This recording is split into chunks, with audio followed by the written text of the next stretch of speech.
नमस्कार प्रिय भक्तांनो, श्री दत्तगुरू महाराजांचा चमत्कारिक आणि शक्तिशाली मंत्र ऐकून तुमचे मन खूप प्रसन्न होईल.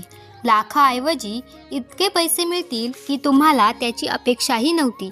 श्री दत्तगुरू महाराजांचा हा मंत्र खूप फायदेशीर आणि लाभदायक आहे. हा मंत्र नेहमीपेक्षा अधिक शक्तिशाली आणि चमत्कारिक आहे. या मंत्राच्या श्रवणाने भक्तांची इच्छा पूर्ण होते. पहिले मलाही वाटायचं की या मंत्राचा काहीच फायदा होत नाही, हे सर्व काही खोटे आहे, याचा काही उपयोग होत नाही, हा फक्त वेळेचा अपयोग आहे. पण तसे नाही. आता मला समजले आहे की ते खरे चमत्कार आहेत, कारण मला आज या मंत्राचा खूप फायदा झालेला आहे. या मंत्रामध्ये खूप शक्ती असते. जर तुम्ही मंत्राचे नियमांचे खरे मनापासून पालन केले तर ते आपल्यासाठी चांगले असते.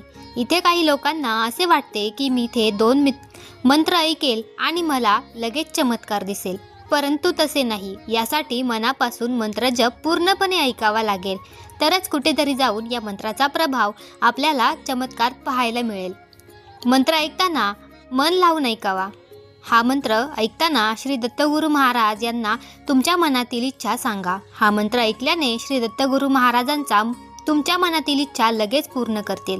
त्यामुळे तुम्हाला फक्त हा मंत्र श्रद्धेने आणि भक्तीने ऐकावा लागेल. यामुळे तुमच्या पैशाच्या संबंधित अडचणी, समस्या दूर होऊ लागतील. हा मंत्र तुम्हाला श्रीमंत व्यक्ती बनवण्यास खूप मदत करेल. आजच्या या दिवसापासून जो कोणी श्री दत्तगुरू महाराजांचा हा मंत्र जप शेवटपर्यंत ऐकेल त्याला अपार धनसंपत्ती मिळेल. त्याच्यासाठी संपत्तीचे दार सदैव उघडे असतील. हा मंत्र जो कोणी शेवटपर्यंत ऐकेल त्याला कोणत्या ना कोणत्या स्वरूपात इतकी संपत्ती मिळेल की त्याला परत पैशाची गरज भासणार नाही. तसेच जर तुमच्या आयुष्यात शत्रू वाढले असतील आणि त्याला कोणत्या ना कोणत्या शत्रूची भीती वाटत असेल, तर जर त्याला तो शत्रू सतत त्रास देत असेल तर हा मंत्र शेवटपर्यंत ऐकल्याने त्याची या त्रासातून सुटका होईल. फक्त तुम्ही कोणत्याही परिस्थितीत हा मंत्र अर्धवट सोडू नका. तुमचे मन श्री दत्तगुरू महाराजांकडे असले पाहिजे. मग तुम्हाला मनात दत्तगुरू महाराजांना विनंती करून म्हणावे लागेल, होय देवा, आता मला सुख समृद्धी दे. देवा, मला खूप संपत्ती दे. घरातील गरिबी मुळापासून नष्ट कर. भक्तांनो, जर तुमच्याकडे खूप कमी वेळ असेल किंवा तुम्हाला या मंत्राचा पाठ करता येत नसेल तर तुम्ही राहत्या त्या घरी किंवा ऑफिसमध्ये तुमच्या मोबाईलवर, फोनवर हा मंत्र कमी आवाजात लावून सोडून द्या. फक्त हे समजून घ्या की आजपासून तुमचे भाग्य कायमचे बदलणार आहे. फक्त तुम्हाला हा मंत्र सतत 3 दिवस तुमच्या मोबाईलवरती ऐकावा लागेल. फक्त हा मंत्र तुम्हाला सलग 3 दिवस ऐकावा लागेल. मग 4थ्या दिवशी तुम्हाला चमत्कार दिसेल. तुमचे गरिबीचे दिवस श्रीमंतीमध्ये कसे बदलतील हे तुम्हाला कळणारही नाही.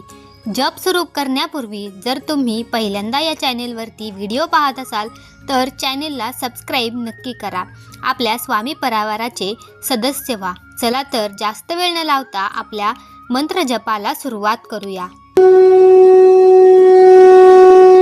ओम नमो भगवते दत्तात्रयाय महायोगी अवधूताय श्री स्वामी समर्थाय नमः. ओम नमो भगवते दत्तात्रयाय महायोगी अवधूताय श्री स्वामी समर्थाय नमः. ओम नमो भगवते दत्तात्रयाय महायोगी अवधूताय श्री स्वामी समर्थाय नमः. ओम नमो भगवते दत्तात्रयाय महायोगी अवधूताय श्री स्वामी समर्थाय नमः. ओम नमो भगवते दत्तात्रयाय महायोगी अवधूताय श्री स्वामी समर्थाय नमः. ओम नमो भगवते दत्तात्रयाय महायोगी अवधूताय श्री स्वामी समर्थाय नमः. ओम नमो भगवते दत्तात्रयाय महायोगी अवधूताय श्री स्वामी समर्थाय नमः. ॐ नमो भगवते दत्तात्रेयाय महायोगी अवधूताय श्री स्वामी समर्थाय नमः। ॐ नमो भगवते दत्तात्रेयाय महायोगी अवधूताय श्री स्वामी समर्थाय नमः। ॐ नमो भगवते दत्तात्रेयाय महायोगी अवधूताय श्री स्वामी समर्थाय नमः। ॐ नमो भगवते दत्तात्रेयाय महायोगी अवधूताय श्री स्वामी समर्थाय नमः। ॐ नमो भगवते दत्तात्रेयाय महायोगी अवधूताय श्री स्वामी समर्थाय नमः। ॐ नमो भगवते दत्तात्रेयाय महायोगी अवधूताय श्री स्वामी समर्थाय नमः। ॐ नमो भगवते दत्तात्रेयाय महायोगी अवधूताय श्री स्वामी समर्थाय नमः। ॐ नमो भगवते दत्तात्रेयाय महायोगी अवधूताय श्री स्वामी समर्थाय नमः। ॐ नमो भगवते दत्तात्रेयाय महायोगी अवधूताय श्री स्वामी समर्थाय नमः। ॐ नमो भगवते दत्तात्रेयाय महायोगी अवधूताय श्री स्वामी समर्थाय नमः। ॐ नमो भगवते दत्तात्रेयाय महायोगी अवधूताय श्री स्वामी समर्थाय नमः। ॐ नमो भगवते दत्तात्रेयाय महायोगी अवधूताय श्री स्वामी समर्थाय नमः। ॐ नमो भगवते दत्तात्रेयाय महायोगी अवधूताय श्री स्वामी समर्थाय नमः। ॐ नमो भगवते दत्तात्रेयाय महायोगी अवधूताय श्री स्वामी समर्थाय नमः। ॐ नमो भगवते दत्तात्रेयाय महायोगी अवधूताय श्री स्वामी समर्थाय नमः। ॐ नमो भगवते दत्तात्रेयाय महायोगी अवधूताय श्री स्वामी समर्थाय नमः। ॐ नमो भगवते दत्तात्रेयाय महायोगी अवधूताय श्री स्वामी समर्थाय नमः। ॐ नमो भगवते दत्तात्रेयाय महायोगी अवधूताय श्री स्वामी समर्थाय नमः। ॐ नमो भगवते दत्तात्रेयाय महायोगी अवधूताय श्री स्वामी समर्थाय नमः। ॐ नमो भगवते दत्तात्रेयाय महायोगी अवधूताय श्री स्वामी समर्थाय नमः। ॐ नमो भगवते दत्तात्रेयाय महायोगी अवधूताय श्री स्वामी समर्थाय नमः। ॐ नमो भगवते दत्तात्रेयाय महायोगी अवधूताय श्री स्वामी समर्थाय नमः। ॐ नमो भगवते दत्तात्रेयाय महायोगी अवधूताय श्री स्वामी समर्थाय नमः। ॐ नमो भगवते दत्तात्रेयाय महायोगी अवधूताय श्री स्वामी समर्थाय नमः। ॐ नमो भगवते दत्तात्रेयाय महायोगी अवधूताय श्री स्वामी समर्थाय नमः।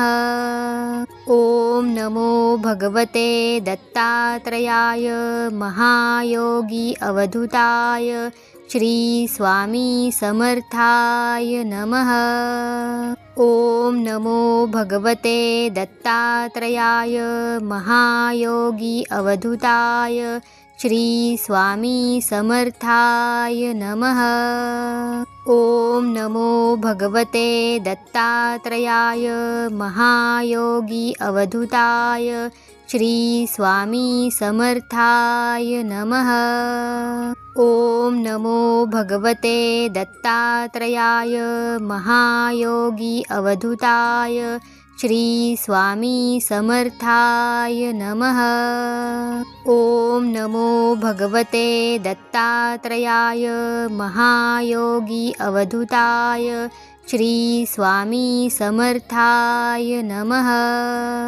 ओम नमो भगवते दत्तात्रेयाय महायोगी अवधूताय श्री स्वामी समर्थाय नमः। ओम नमो भगवते दत्तात्रेयाय महायोगी अवधूताय श्री स्वामी समर्थाय नमः। ओम नमो भगवते दत्तात्रेयाय महायोगी अवधूताय श्री स्वामी समर्थाय नमः। ओम नमो भगवते दत्तात्रेयाय महायोगी अवधूताय श्री स्वामी समर्थाय नमः। ओम नमो भगवते दत्तात्रेयाय महायोगी अवधूताय श्री स्वामी समर्थाय नमः। ओम नमो भगवते दत्तात्रेयाय महायोगी अवधूताय श्री स्वामी समर्थाय नमः। ओम नमो भगवते दत्तात्रेयाय महायोगी अवधूताय श्री स्वामी समर्थाय नमः। ओम नमो भगवते दत्तात्रेयाय महायोगी अवधूताय श्री स्वामी समर्थाय नमः।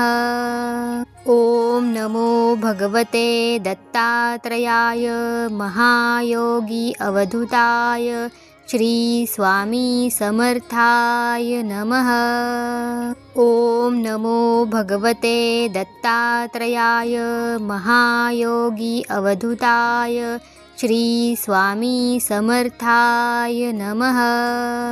ओम नमो भगवते दत्तात्रेयाय महायोगी अवधूताय श्री स्वामी समर्थाय नमः। ओम नमो भगवते दत्तात्रेयाय महायोगी अवधूताय श्री स्वामी समर्थाय नमः। ओम नमो भगवते दत्तात्रेयाय महायोगी अवधूताय श्री स्वामी समर्थाय नमः। ओम नमो भगवते दत्तात्रेयाय महायोगी अवधूताय श्री स्वामी समर्थाय नमः। ओम नमो भगवते दत्तात्रेयाय महायोगी अवधूताय श्री स्वामी समर्थाय नमः। ओम नमो भगवते दत्तात्रेयाय महायोगी अवधूताय श्री स्वामी समर्थाय नमः। ओम नमो भगवते दत्तात्रेयाय महायोगी अवधूताय श्री स्वामी समर्थाय नमः। ओम नमो भगवते दत्तात्रेयाय महायोगी अवधूताय श्री स्वामी समर्थाय नमः। ओम नमो भगवते दत्तात्रेयाय महायोगी अवधूताय श्री स्वामी समर्थाय नमः। ओम नमो भगवते दत्तात्रेयाय महायोगी अवधूताय श्री स्वामी समर्थाय नमः। ओम नमो भगवते दत्तात्रेयाय महायोगी अवधूताय श्री स्वामी समर्थाय नमः। ओम नमो भगवते दत्तात्रेयाय महायोगी अवधूताय श्री स्वामी समर्थाय नमः। ओम नमो भगवते दत्तात्रेयाय महायोगी अवधूताय श्री स्वामी समर्थाय नमः। ओम नमो भगवते दत्तात्रेयाय महायोगी अवधूताय श्री स्वामी समर्थाय नमः। ओम नमो भगवते दत्तात्रेयाय महायोगी अवधूताय श्री स्वामी समर्थाय नमः। ओम नमो भगवते दत्तात्रेयाय महायोगी अवधूताय श्री स्वामी समर्थाय नमः। ओम नमो भगवते दत्तात्रेयाय महायोगी अवधूताय श्री स्वामी समर्थाय नमः। ओम नमो भगवते दत्तात्रेयाय महायोगी अवधूताय श्री स्वामी समर्थाय नमः। ओम नमो भगवते दत्तात्रेयाय महायोगी अवधूताय श्री स्वामी समर्थाय नमः। ओम नमो भगवते दत्तात्रेयाय महायोगी अवधूताय श्री स्वामी समर्थाय नमः। ओम नमो भगवते दत्तात्रेयाय महायोगी अवधूताय श्री स्वामी समर्थाय नमः। ओम नमो भगवते दत्तात्रेयाय महायोगी अवधूताय श्री स्वामी समर्थाय नमः। ओम नमो भगवते दत्तात्रेयाय महायोगी अवधूताय श्री स्वामी समर्थाय नमः।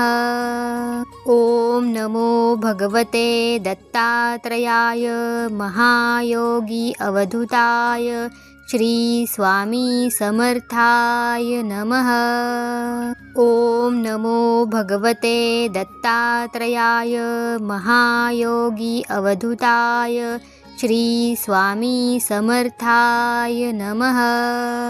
ओम नमो भगवते दत्तात्रेयाय महायोगी अवधूताय श्री स्वामी समर्थाय नमः। ओम नमो भगवते दत्तात्रेयाय महायोगी अवधूताय श्री स्वामी समर्थाय नमः। ओम नमो भगवते दत्तात्रेयाय महायोगी अवधूताय श्री स्वामी समर्थाय नमः। ओम नमो भगवते दत्तात्रेयाय महायोगी अवधूताय श्री स्वामी समर्थाय नमः। ओम नमो भगवते दत्तात्रेयाय महायोगी अवधूताय श्री स्वामी समर्थाय नमः। ओम नमो भगवते दत्तात्रेयाय महायोगी अवधूताय श्री स्वामी समर्थाय नमः। ओम नमो भगवते दत्तात्रेयाय महायोगी अवधूताय श्री स्वामी समर्थाय नमः। ओम नमो भगवते दत्तात्रेयाय महायोगी अवधूताय श्री स्वामी समर्थाय नमः। ओम नमो भगवते दत्तात्रेयाय महायोगी अवधूताय श्री स्वामी समर्थाय नमः। ओम नमो भगवते दत्तात्रेयाय महायोगी अवधूताय श्री स्वामी समर्थाय नमः। ओम नमो भगवते दत्तात्रेयाय महायोगी अवधूताय श्री स्वामी समर्थाय नमः। ओम नमो भगवते दत्तात्रेयाय महायोगी अवधूताय श्री स्वामी समर्थाय नमः। ओम नमो भगवते दत्तात्रेयाय महायोगी अवधूताय श्री स्वामी समर्थाय नमः। ओम नमो भगवते दत्तात्रेयाय महायोगी अवधूताय श्री स्वामी समर्थाय नमः। ओम नमो भगवते दत्तात्रेयाय महायोगी अवधूताय श्री स्वामी समर्थाय नमः। ओम नमो भगवते दत्तात्रेयाय महायोगी अवधूताय श्री स्वामी समर्थाय नमः। ओम नमो भगवते दत्तात्रेयाय महायोगी अवधूताय श्री स्वामी समर्थाय नमः। ओम नमो भगवते दत्तात्रेयाय महायोगी अवधूताय श्री स्वामी समर्थाय नमः। ओम नमो भगवते दत्तात्रेयाय महायोगी अवधूताय श्री स्वामी समर्थाय नमः। ओम नमो भगवते दत्तात्रेयाय महायोगी अवधूताय श्री स्वामी समर्थाय नमः। ओम नमो भगवते दत्तात्रेयाय महायोगी अवधूताय श्री स्वामी समर्थाय नमः। ओम नमो भगवते दत्तात्रेयाय महायोगी अवधूताय श्री स्वामी समर्थाय नमः। ओम नमो भगवते दत्तात्रेयाय महायोगी अवधूताय श्री